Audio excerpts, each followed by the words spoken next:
Across the country, school districts are struggling to fill open teaching positions, and it's not a new problem. Teachers say they've been operating under strenuous working conditions for years, but after the pandemic, some have finally hit a breaking point. Here's ABC's Justin Finch with more.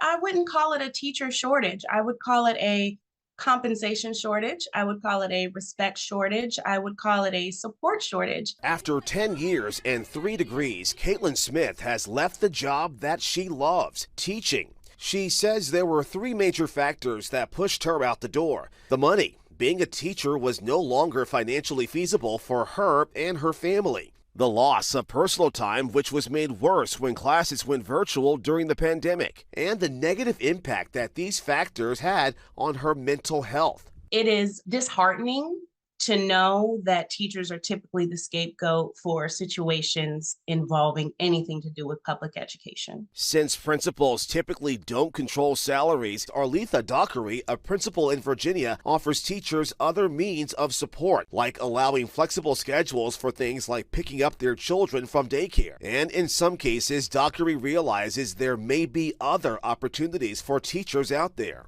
There are corporations who are looking for teachers.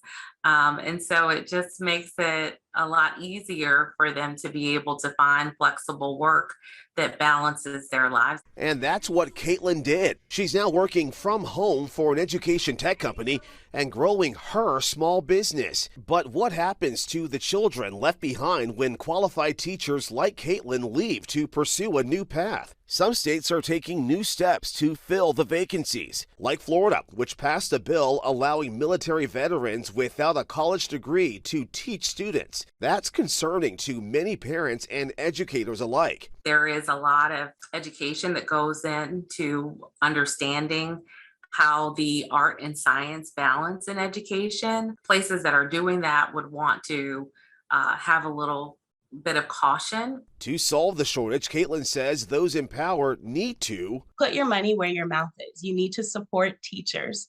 Justin Finch, ABC News, Washington.